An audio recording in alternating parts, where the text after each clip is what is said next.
Welcome back to the show, everyone. On Property Podcast today, we've got Alex from Inventory Hive.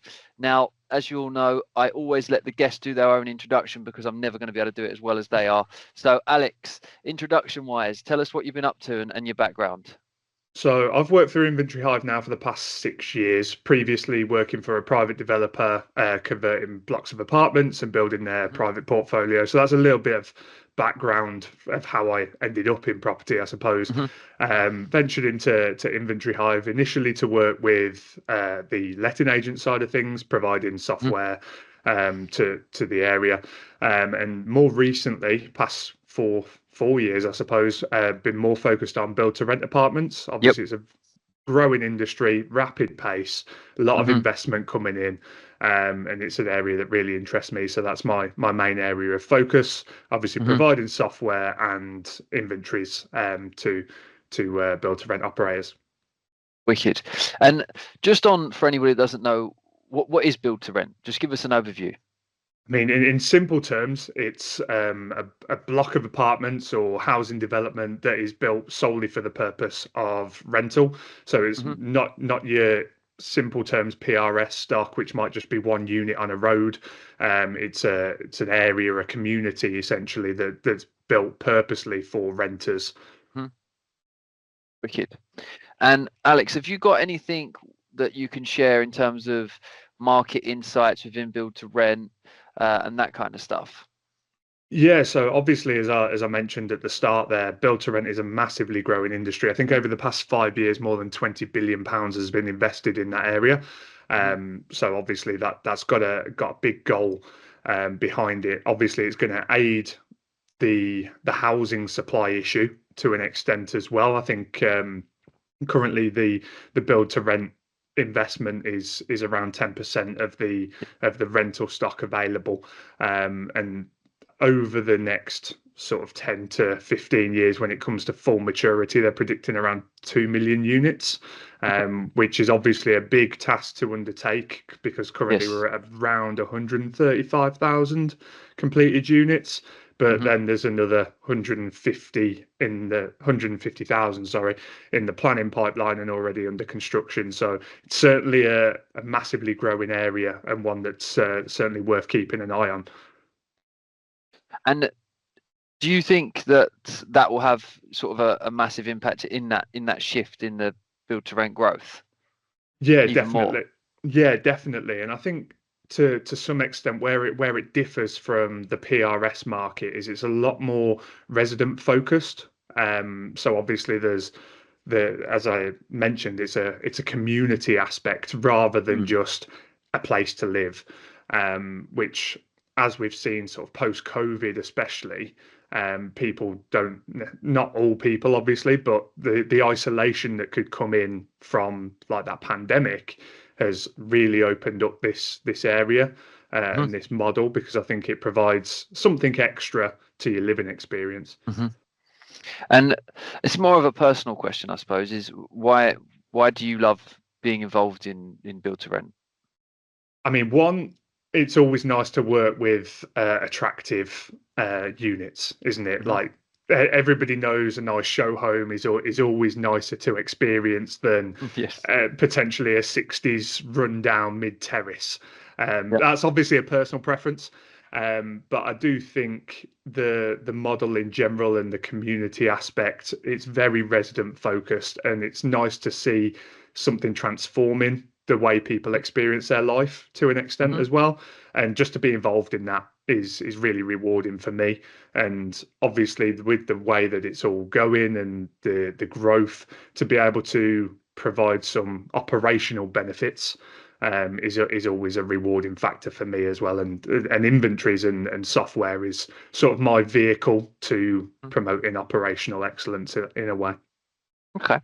And I suppose that leads quite nicely onto my next question in terms of relationship building and trying to grow that aspect of the business. What's sort of been effective for you in the property sector to grow that aspect within Inventory Hive?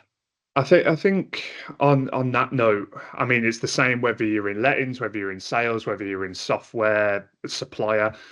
I think just having that relationship and showing that you care Hmm. is always helpful. I mean, there's the classic phrase, you've got two ears, one mouth. Maybe Hmm. listen to the people, listen to their Hmm. needs.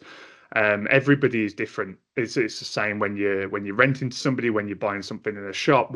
What's a priority to you, Lee, is not necessarily a priority Mm. to me, and vice versa.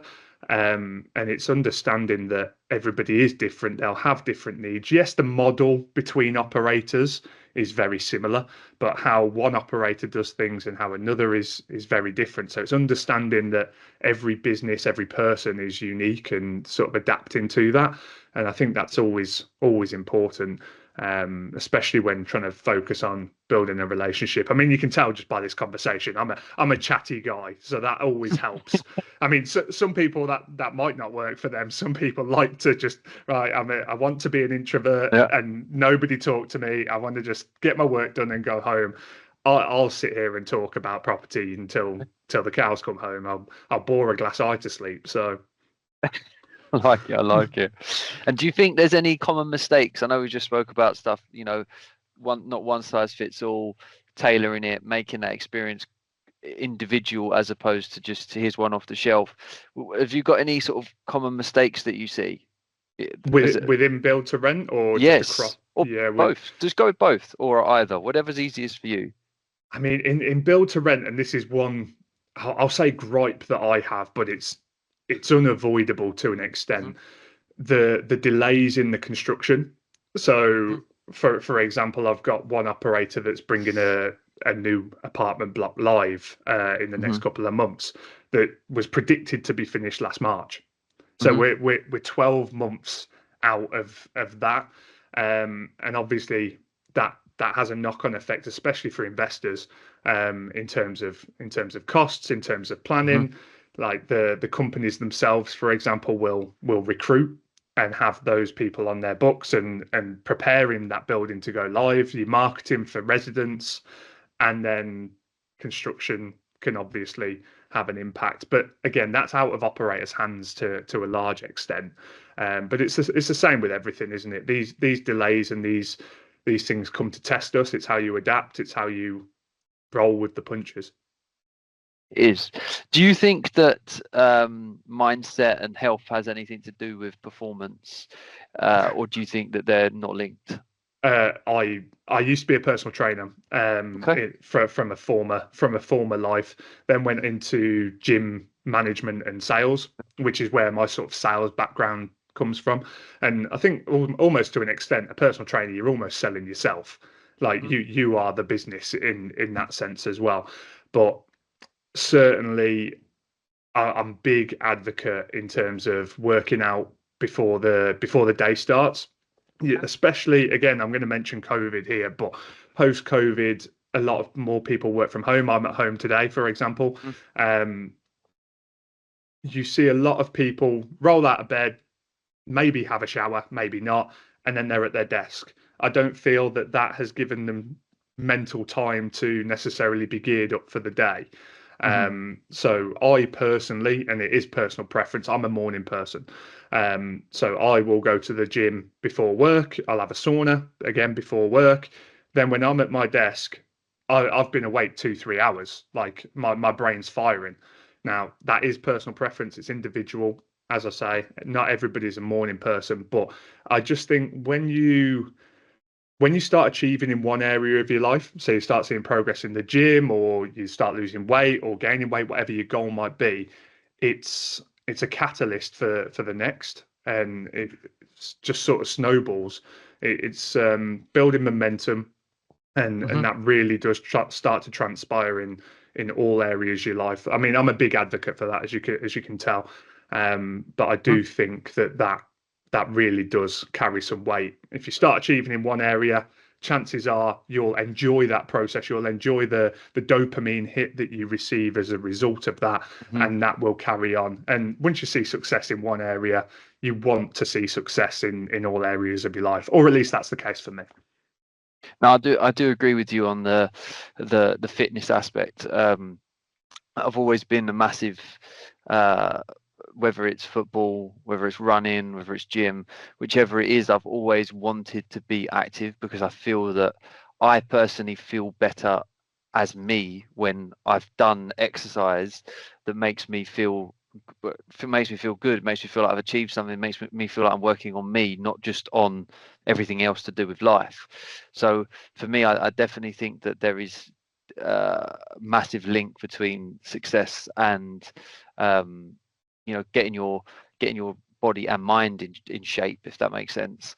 So Absolutely. that's why I wanted to ask you about it, because I personally feel that there is a massive link, and even I know some people will find it hard to get to the gym in the morning. Like myself, I've got two kids. Sometimes there's school runs, there's that in front of it. For me, that's why I run. Sometimes I'm just like, I can't figure out how I'm going to get an hour and a half in. By the time I drive to the gym, drive Yeah, back from the gym, do my workout and get back, but I can fit a 25-minute run in. I can yeah, fit a half-hour run in, get back, jump in the shower, job done. So sometimes you have to adapt your life. Like when I was younger, obviously I did a lot more gym stuff because I had more time. Whereas now it's about still managing to keep fit, still managing to make myself in a good mindset, being out in nature, running's lovely, and fitting that in where it doesn't take me an hour and a half. I can do it in 30 minutes, and all I got to do is buy a pair of trainers, and the front door's my gym. You know, yeah, so no, absolutely. I do agree with you, I and think it's sorry, I think on that note as well, I think that might, going back to our original conversation surrounding build to rent, I think that might be one aspect why residents are drawn to it. Because a lot of these build to rent apartment developments have gyms on site, they'll have a mm, co-working area. So opening your front door, you have access to these different areas without mm, that commute. So yes. I think there's a big positive for that, definitely. Yeah, no, no, I hadn't actually thought of that, but you are right. Having that all of those things are an added benefit to the person who's going to be renting there, because they've got, a built-in office, they've got a built-in um, gym. It is a good way of living. And I want to ask you, Alex, in terms of the sort of wrap up, quick fire stuff. This is. Oh, okay. Uh, I want to ask you. I want to ask you about. Uh, Give me a misconception about build to rent. Oh, I know you said quick fire. Misconception about build to rent, it's overpriced for renters. Okay. I'd say that's probably the biggest misconception. Generally, yes, they do come at higher rent price points. Yep. But is that because of their locations for a start? Like a lot of Yep. them are city centre areas. I'm Yep. talking about apartment buildings here rather than your single family housing development Yep. estates.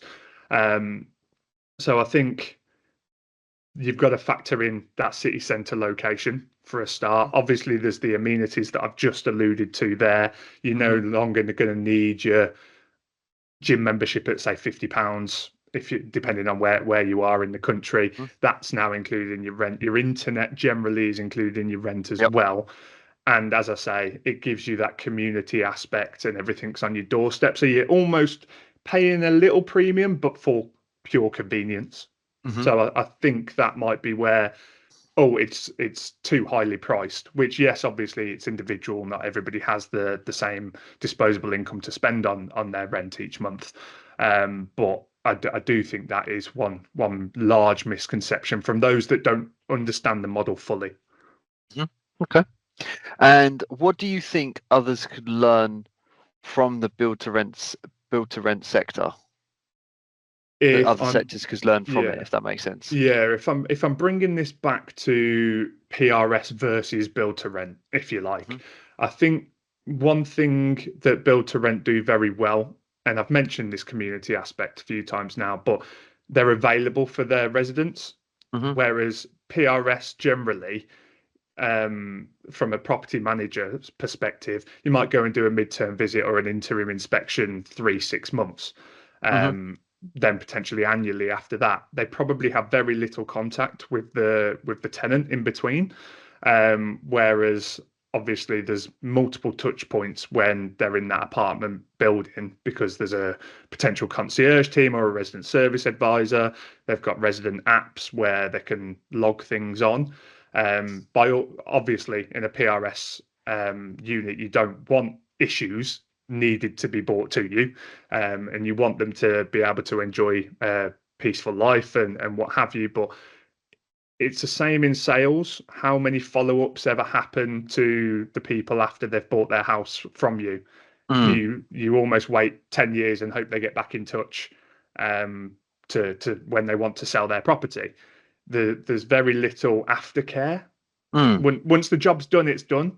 And I think that's one thing that build to rent almost see as the job's never done. We want Yep, that that's good. good impression on the tenant. No, I think that's good. I think that's very good. And I do agree with you on, say, for example, when we've bought and sold our flat house, all that stuff, we've used the same agent. I've always liked them. But until I ring them, I don't massively hear from them. Yeah, And it's not negative, as in that I am, bashing the agent, because I will, when I sell this house, I'll use them again, because for me, I find them the best agent in the area. But that wouldn't hurt them to send me, even if it was just once a year, average house prices in the area have gone up, average house prices have gone down, just something that's of use for me that keeps their brand in front of me. And I massively see that as something that the agent industry could learn from and implement. And that's just from my own, that's my own yeah. experience, as well as seeing it actually in action. And my last question for you, Alex, is what's next for you? What's next for me? Now, in terms of build to rent growth, obviously I'm majorly focused on that, as you might Hmm. have gathered from this pod here. With the growth of build to rent, it will be implementing changes as much as possible. Obviously, via the use of the Inventory Hive software, it's a great tool for build to rent operators. Hmm. We're currently implemented in more than 50% of the build to rent market. We've got around 68,000 units currently using the software. And it's just great to, as I said at the start, it's really rewarding to be able to have that impact on a market that I really enjoy.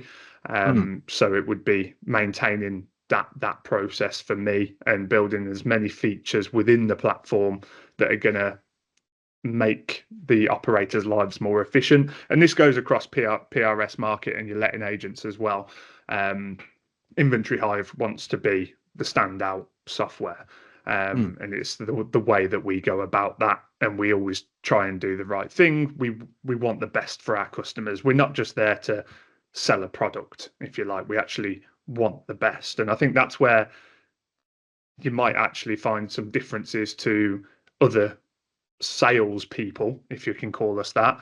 Um, if I don't think our product is right for that person or that process, I will be honest and say maybe this one isn't for you. Hmm. Which you won't hear many salespeople say that, to No, be honest. it's the right thing to do. That's Yeah, that's something I've always wanted to look at doing for what we do, is because just because someone might inquire into something, if it's not the right target audience for them, for example, or it's not the right thing for them, it's not going to work for them, which yeah, ultimately is going to cause you a problem anyway, because you're going to have to then fix it. Why did you sell me in the first place? Why didn't you advise me? And people appreciate it. I yeah, I personally, when I'm buying something, if someone says to me, this isn't right for you because of X, Y, Z, this is much more of value and much more of use to you because of X, Y, and Z, then I've personally built more trust with yeah, them than they're just trying to sell me something. So I think that's a great way to end the end the podcast. yeah. And Alex, thank you so much for coming on the show. I really appreciate it. And you keep making the gym in the morning. I'll do my best, mate. Thanks for having me on the pod.